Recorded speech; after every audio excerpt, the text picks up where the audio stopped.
जय हिंद मेरे प्यार दोस्तों। आज मैं आपको कक्षा 10 प्रश्नावली 6.2 का प्रश्न संख्या दूसरे का पहला और दूसरे का हल कराऊंगा, यानी भाग 1 और भाग 2 का हल कराऊंगा, और दूसरे वीडियो में इसके बाद वाले में भाग 3 का हल कराऊंगा। तो चलिए स्टार्ट करते हैं। सबसे पहले हम समझ लेते हैं थेल्स थ्योरम और थेल्स प्रमेय का विलोम। और थेल्स थ्योरम कब प्रयोग करना है, थेल्स थ्योरम का विलोम कब उपयोग करना है। तो चलिए स्टार्ट करते हैं। थेल्स प्रमेय क्या होता है? थेल्स प्रमेय होता है, लिख देते हैं थेल्स प्रमेय, या 6.1 भी कहते हैं इसे, प्रमेय 6.1 भी कहते हैं। कहता है किसी त्रिभुज में दो भुजाएं, मान लीजिए ए बी सी है, डी एफ है। मान लीजिए यदि किसी त्रिभुज में दो भुजाएं एक दूसरे के समांतर है, यानी कि डी एफ समांतर है बी सी, तो हम कह देंगे छोटा अपॉन छोटा बराबर छोटा अपॉन छोटा, यानी कि A D upon D B बराबर हो जाएगा ए एफ अपॉन में एफ सी। इसी को संगत भुजाओं का अनुपात भी कहते हैं। अब ए हो जाएगा और हो जाएगा छोटा अपॉन बड़ा ए डी अपॉन में ए बी, और ए एफ अपॉन में ए सी हो जाएगा। ये थेल्स प्रमेय कहता है 1 और 2। ठीक है, इतना ही से हमारा काम हो जाता है। अब थेल्स थ्योरम, अब पहले थेल्स प्रमेय का विलोम बता देते हैं। थेल्स प्रमेय का विलोम या प्रमेय 6.2 भी कहते हैं इसे। ठीक है, तो मान लीजिए किसी त्रिभुज है, यही मान लेते हैं ए बी सी है और ए डी है और ए एफ है। यदि किसी त्रिभुज में संगत भुजाओं का अनुपात बराबर है, या छोटा अपॉन छोटा ए डी अपॉन में डी बी और ए एफ अपॉन में एफ सी है, ए एफ अपॉन में एफ सी है। छोटा अपॉन छोटा बराबर छोटा अपॉन छोटा है, या ए डी बट्टा में डी बी है बराबर ए एफ बट्टा में एफ सी है, या संगत भुजाओं का अनुपात बराबर है, कुछ भी कह सकते हैं। तो आसानी से D E parallel B C हो जाता है। अब आपके दिमाग में आएगा कि कब किसको यूज करना है। जब भी हमको कहेगा डी एफ समांतर बी सी सिद्ध करना है, माने सिद्ध करना है, किसी त्रिभुज में दो पैरेलल लाइनें सिद्ध करनी, दो समांतर रेखा सिद्ध करना है, तब प्रमेय 6.2 का प्रयोग करेंगे, यानी थेल्स प्रमेय के विलोम को सिद्ध करेंगे।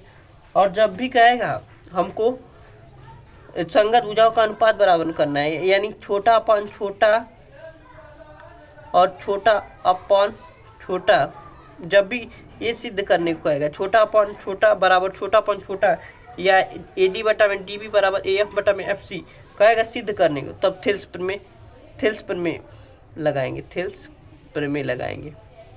जब ये सिद्ध करने को कहेगा तो थेल्स थ्योरम, और जब समांतर रेखा दो त्रिभुज में दिखाना होगा तो प्रमेय 6.2 लगाकर हम सिद्ध कर देंगे। ठीक है, तो मुझे आशा है कि आपको समझ में आ गया होगा। अब चलते हैं प्रश्नावली को हल करते हैं आसानी से, मजे से, जंदा से, झक्कास से, बिंदास से।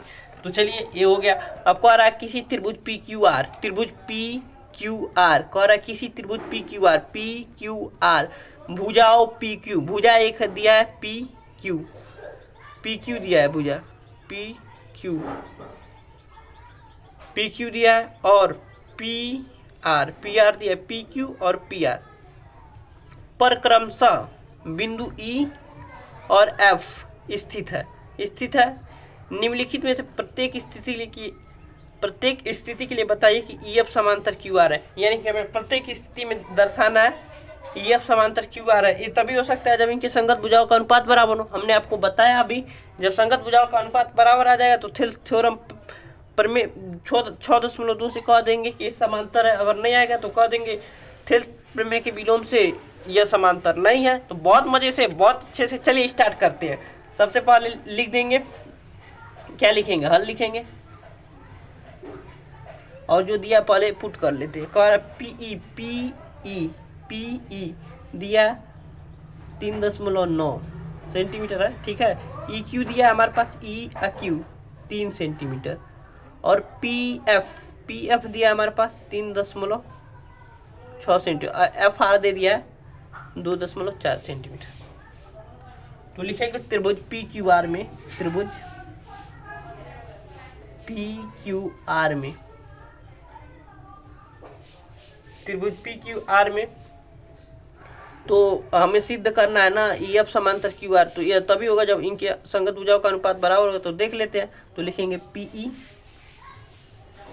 बट्टा में E Q equal to P F बटा में एफ आर या आर एफ भी कह देते हैं इसी को।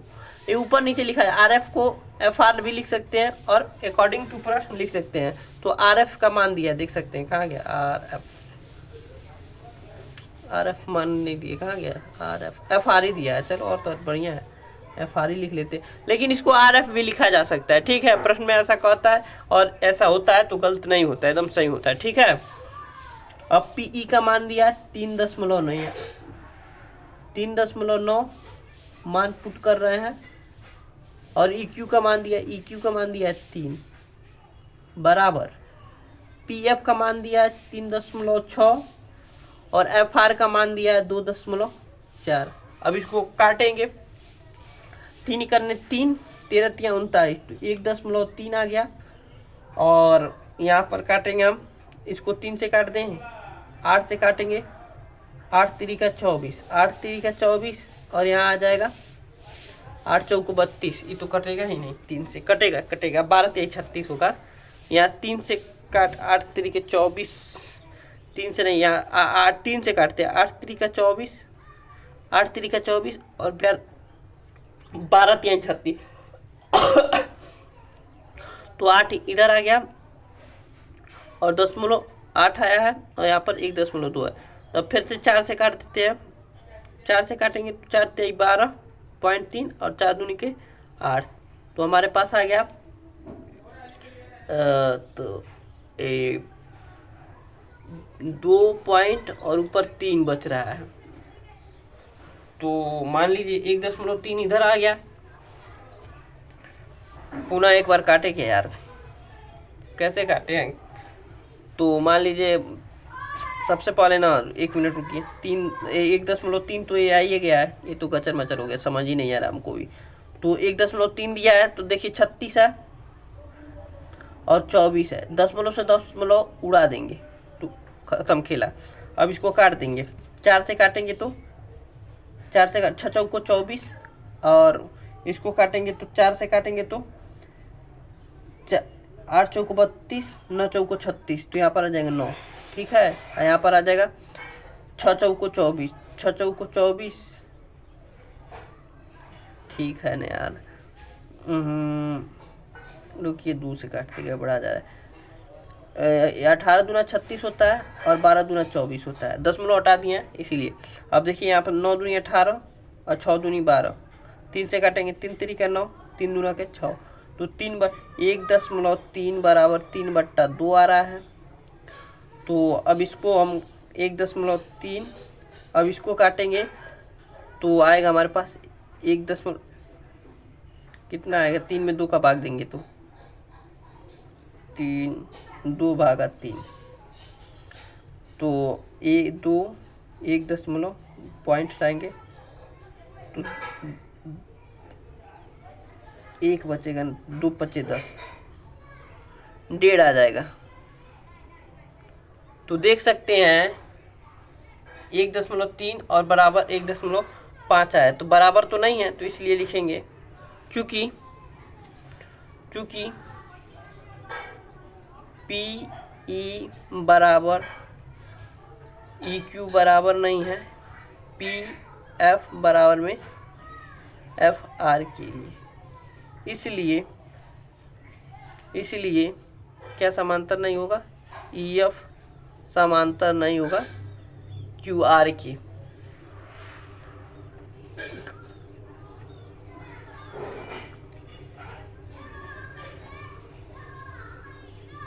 कैसे नहीं होगा, यहाँ लिख देंगे थेल्स प्रमेय से, थेल्स प्रमेय के विलोम से जब बराबर ही नहीं होगा तो थेल्स प्रमेय के विलोम से यह नहीं होगा। अब बराबर होता तो कह देते प्रमेय 6.5 दो से या समांतर है, क्योंकि जब भी ये होता है तो थेल्स प्रमेय का विलोम को आता है EF समांतर QR होगा। ठीक है, मुझे ऐसा है समझ में आ गया होगा, यहाँ थोड़ा गड़बड़ हो गई थी उसके लिए क्षमा चाहेंगे। और लेकिन पुनः आपको बता देते हैं, यहाँ पर दिया था 39 और यहाँ पर दिया था 3, 39 नहीं 3.9 दिया था, यहाँ दिया था 3 और यहाँ पर 3.6 दिया था, 2.4 दिया, दशमलव हटा दिया, दशमलव हटाने के बाद यहाँ आ जाए, यहाँ तो वो दिए थे तो हमारे पास दशमलव हटा दिए तो 36 था तो 24, हमको ज़्यादा दिक्कत हो रहा था तो 2 से काट दिए, 18 दूना 36 कर दिए, 12 दूना 24 कर दिए, उसके बाद हम पुनः 12 फिर से 2 से काट दिए तो 9 दूना 18 कर दिए, 6 दूना 12 कर दिए तो 3/2 है, 3/2 में हम नहीं दे पा रहे थे तो 2 बाहर कर दिया और 3 अंदर के लिए भाग दिया तो 1.5 आ गया और इधर 1.3 पहले आ ही गया था। तो देखें कि बराबर नहीं है, जब बराबर नहीं है तो थेल्स प्रमेय के विलोम से हम कह दिए कि क्योंकि बराबर नहीं है PE बटा EQ बराबर नहीं है PF बटा FR, इसलिए कह दिए EQ बराबर EF समांतर QR नहीं होगा थेल्स प्रमेय के विलोम से। अभी हम थेल्स प्रमेय और थेल्स प्रमेय का विलोम आपको समझाया। अब दूसरा क्वेश्चन सॉल्व कर लेते हैं, थोड़ा दिक्कत होगा, वहाँ दिक्कत थोड़ा कर दिए हैं उसके लिए क्षमा चाहेंगे। ठीक है, हो जाती है कोई बात नहीं। अब देखिए दूसरा का क्वेश्चन में चाहेंगे कि ना हो, तो यहाँ पर देख सकते हैं, यहाँ पर PE का मान दिया हमारे पास 4 सेंटीमीटर और QE का मान दिया है हमारे पास, देखिए यहाँ पर QE का दिया, EQ रहना चाहिए लेकिन ये सही है, UQ का है चाहे QE का है, दोनों बात एक ही है तो सेंटीमीटर। और यहाँ पर आएगा PE का मान दे दिया है, PF का मान दे दिया 8 सेंटीमीटर और RF का मान दे दिया 9 सेंटीमीटर। ठीक है, अब आसानी से ज्ञात कर लेंगे, लिखेंगे हल त्रिभुज PQR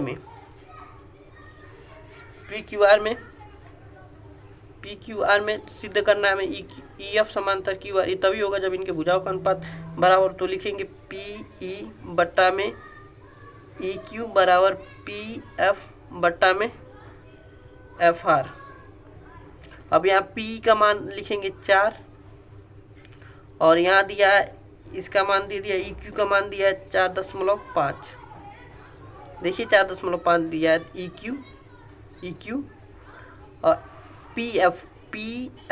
PF का मान दे दिया 8 और यहाँ पर दे दिया FR का मान दे दिया 9।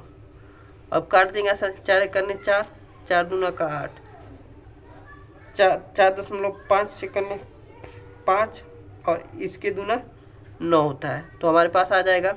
अब तिरिया गुणा कर देंगे तो हमारे पास आ जाएगा 2 और बराबर 1 से गुणा करेंगे तो 2। देख सकते हैं यहाँ पर दोनों का मान बराबर आ गया है। लिखेंगे चूंकि PE बटा में है EQ बराबर में है PE अपॉन EQ बराबर है PF बटा में FR, इसलिए थेल्स प्रमेय के विलोम से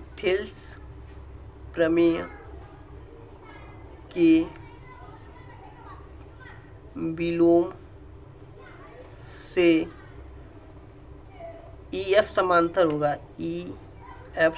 होगा QR की। अगर आप ऐसे पेपर में करते हैं आता है तो बहुत आसानी से आपको पूरा नंबर दिया जाएगा। ठीक है, मुझे आशा है कि आपको समझ में आ गया होगा। मिलते हैं अगले वीडियो में प्रश्न संख्या दूसरे के भाग तीसरे के हल के साथ।